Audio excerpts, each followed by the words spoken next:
Bonjour les amis, aujourd'hui je vais réaliser avec vous la recette de ma chebakhiya. C'est une pâtisserie orientale qu'on réalise à l'occasion du Ramadan. Donc j'ai le plaisir de la faire avec toute ma famille réunie. C'est un moment de convivialité que je partage avec vous. Donc si vous êtes intéressé par cette recette, allons-y. Pour les ingrédients, il nous faudra quelques petites choses. Donc, pour mesurer tous ces ingrédients, j'ai utilisé un verre de 150 ml. Donc, voilà. J'ai besoin donc de graines de sésame moulues au préalable, 2 verres de graines de sésame moulues. J'ai besoin d'un demi-verre de graines d'anis moulues. Pour ceux qui ne savent pas ce que c'est, je vais vous montrer. Donc, les graines d'anis, c'est ceci. Donc, il faut prendre un demi-verre et les mouler. Et les graines de sésame, donc ça ressemble à ça. Voilà. Donc, ensuite, il me faut des amandes moulues, donc 2 verres. Pour 1 kg de farine. Donc il nous faudra également 2 cuillères à soupe de vinaigre ou de jus de citron, c'est comme vous voulez. Il nous faudra 2 jaunes d'œufs, uniquement le jaune. Il nous faudra également 1 cuillère à café de cannelle.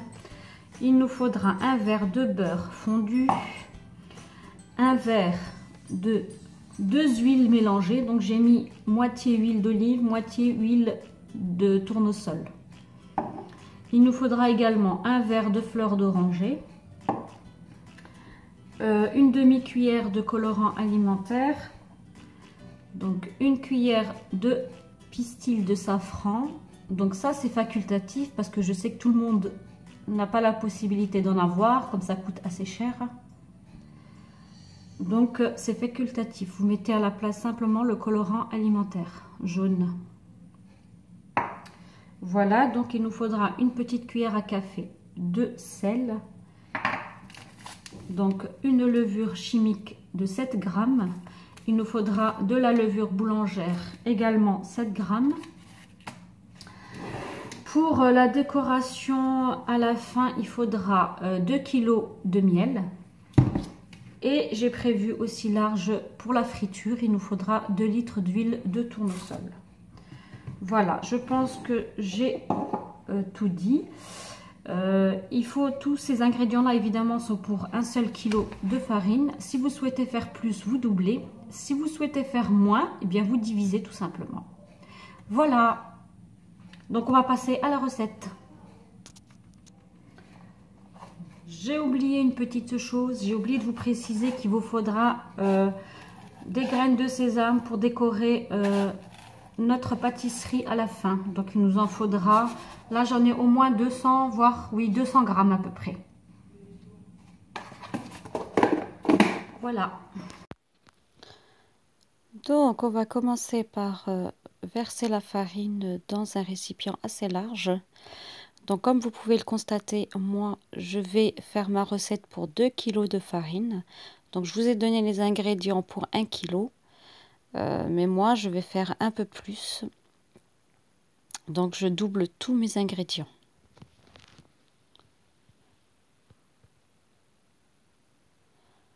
Donc une fois qu'on a mis la farine, donc on va rajouter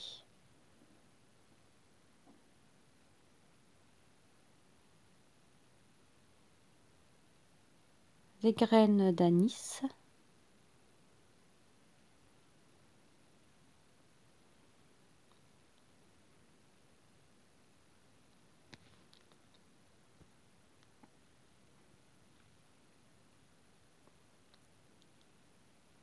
Ensuite les graines de sésame.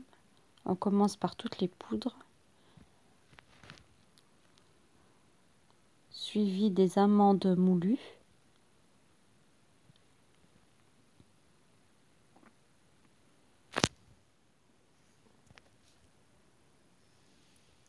Et on commence à mélanger un petit peu. On rajoute la cannelle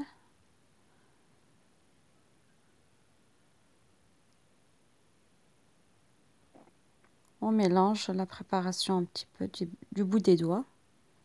Donc là, j'ai préparé, j'ai mis mes pistils de safran dans le lot de fleurs d'oranger. Voyez, ça va devenir orange. Donc je rajoute les jaunes d'œufs. Ensuite, les huiles.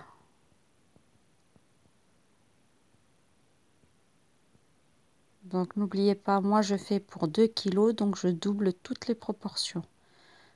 Donc là, je vais mettre les 2 verres des huiles. Ensuite, le beurre fondu. Et on effrite la préparation du bout des doigts pour donner un sablage.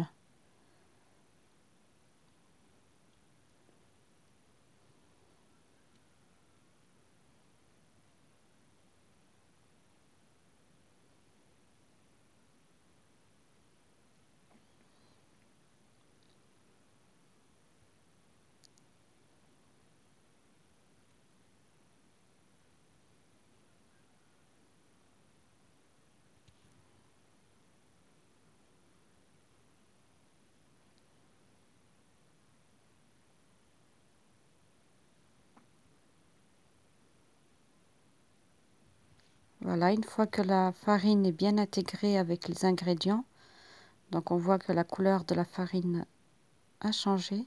On rajoute donc le sel. On continue de bien sabler. Donc, vous voyez, le safran, il a bien lâché dans l'eau de fleur d'oranger. Il a une couleur bien jaune.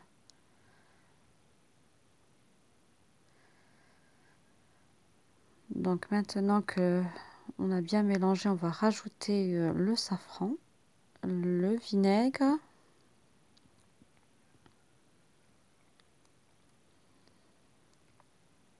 Donc l'eau de fleur d'oranger avec les pistils de safran. Donc je mets une passoire pour éviter que les pistils ne traversent, mais bon, vous pouvez les laisser également, ça donne un bon rendu à la fin. Donc, mais c'est selon votre choix. Moi, j'ai préféré quand même. Voilà, donc là, je mets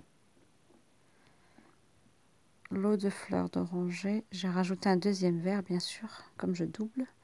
Là, je mets toutes mes levures chimiques et levures de boulanger.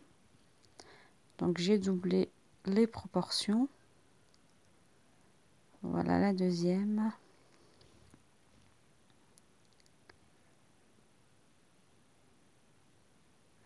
Et on mélange le tout de nouveau.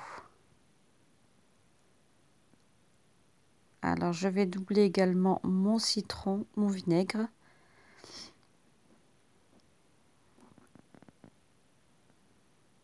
Évidemment, vous, si vous faites qu'un seul kilo, vous respectez les ingrédients au début. Donc là, on commence bien à mélanger la pâte. Et on mélange. Et maintenant, c'est de l'huile de coude.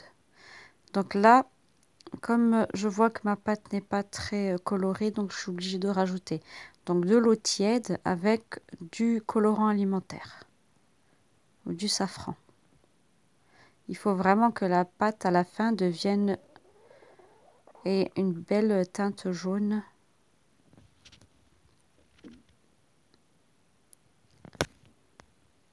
Et après, ben, on mélange de l'huile de coude.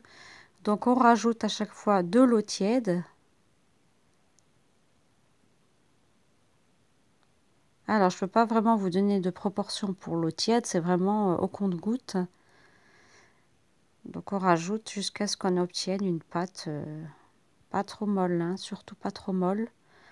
Donc, qu'elle soit quand même qui se tienne bien, qui soit un peu dure, mais en même temps malléable.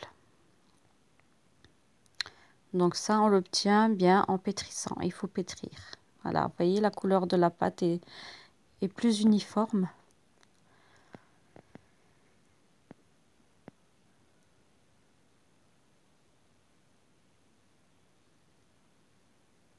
Donc le pétrissage est très important, donc on va bien pétrir notre pâte pratiquement 20 minutes hein, au moins.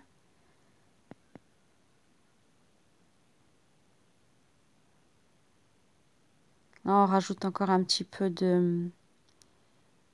d'eau tiède. Là, je divise ma pâte en deux, donc un petit coup de main de la famille pour que ça aille plus vite, comme c'est une grosse quantité. Donc on fait 2 pâtons de pâte. Voilà, une fois que le pétrissage est terminé, on va donc séparer notre pâte en boules, en pâtons. On va leur donner la forme de boule, donc, et on va les mettre dans un plastique pour éviter qu'elles se dessèchent. Donc on divise toute la pâte en boules de même taille à peu près.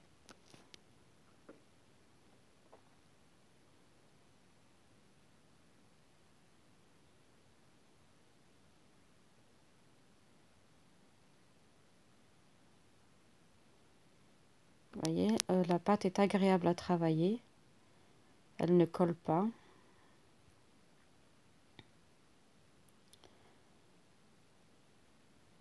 Voilà, donc une fois que notre pâte est complètement divisée en boules, donc je vais prendre chaque boule et je vais la travailler de façon à lui donner une forme carrée. Parce que l'arrondi, on a beaucoup de pertes, vous comprendrez à la fin. Lorsqu'on laisse la pâte arrondie, on a énormément de pertes au niveau de la découpe. Donc on va donner à chaque boule de pâte la forme carrée. Et toujours laisser sa pâte dans un plastique. Ne jamais la laisser à l'air libre. Elle va trop se dessécher et elle va finir par craquer. Donc on ne pourra pas la travailler. Donc voilà, alors je plie ma pâte en 3 fois, comme si je faisais une pâte feuilletée. Donc je la plie en 3 fois. Et je vais tourner le pâton dans l'autre sens et lui redonner quelques coups de rouleau.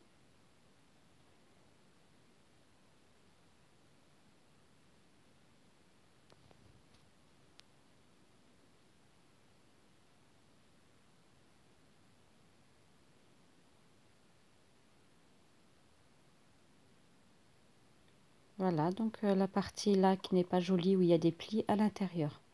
Donc on plie de nouveau 3 fois. Et voilà, donc on a obtenu notre carré de pâte. Donc on va procéder de la même façon pour toutes les boules de pâte.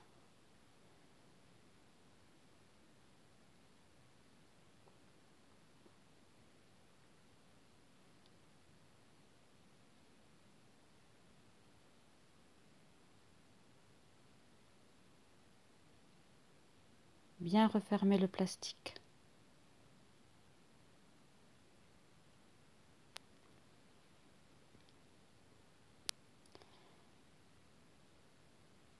Donc voilà, on arrive à la fin. J'ai transformé toutes mes boules en carré. Donc là, l'étape là, il faut laisser reposer pendant à peu près 10 minutes, un quart d'heure. Et on va passer à la préparation. Donc là, j'ai étalé ma boule de pâte. Donc à peu près 1 à 2 mm d'épaisseur. Donc et je vais couper et donner forme à mes pâtisseries. Donc vous voyez, on va tracer des lignes régulières. Donc à peu près 10 cm, on essaye de faire à peu près 10 cm de chaque côté. Hein. Des petits carrés de 10 cm de côté, on essaye, hein, c'est pas toujours évident. Bon, c'est pas très grave si c'est pas trop régulier. Hein. Vous voyez, les miens sont pas réguliers du tout. Ça fera quand même de jolies pâtisseries à la fin. Donc à l'intérieur de chaque carré ou rectangle, donc on découpe 5 bandes. 1, 2, 3, 4, 5. En général, 1, 2, 3, 4, 5. Parfois, il peut arriver que le carré soit un peu trop grand, on en fait 6, mais c'est absolument pas grave du tout. Donc, vous voyez comment je découpe. Je n'arrive pas au bord. Je découpe au milieu de la pièce. Il ne faut surtout pas arriver au bord.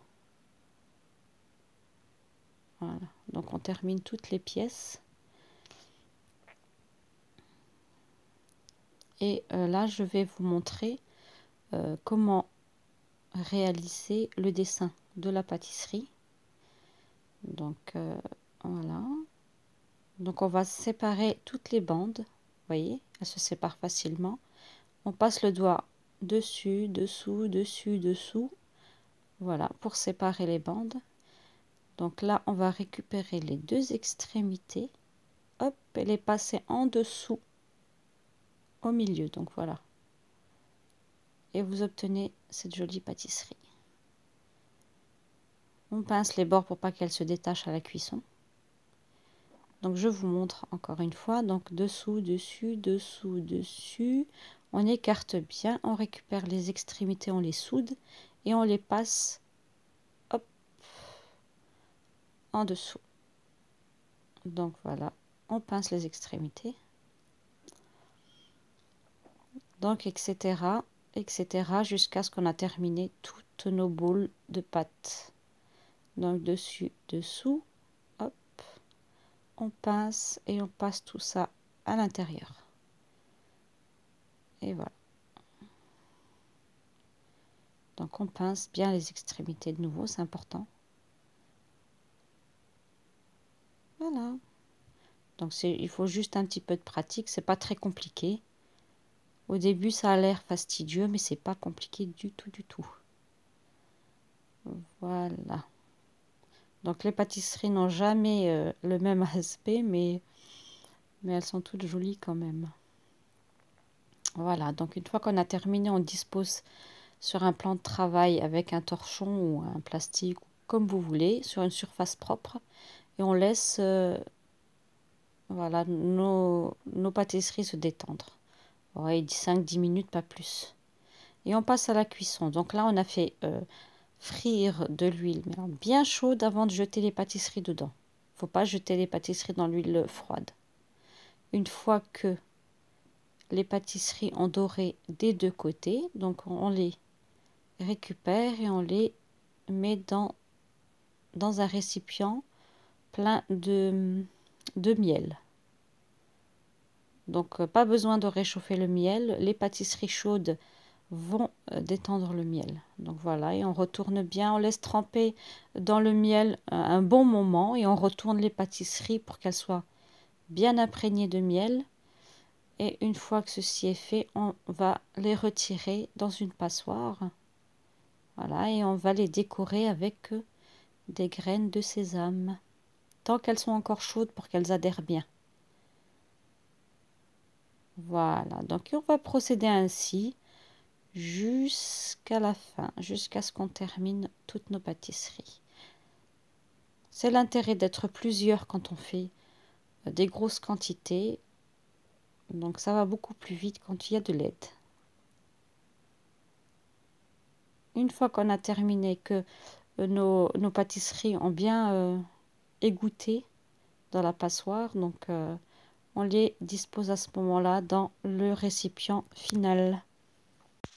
Un tupperware ou une boîte hermétique fera l'affaire. Ainsi, vous pouvez la conserver pendant plusieurs semaines. Voilà, on arrive à la fin. J'espère que ma vidéo vous a plu et que vous allez vous abonner et liker et pourquoi pas commenter. À bientôt mes chers amis.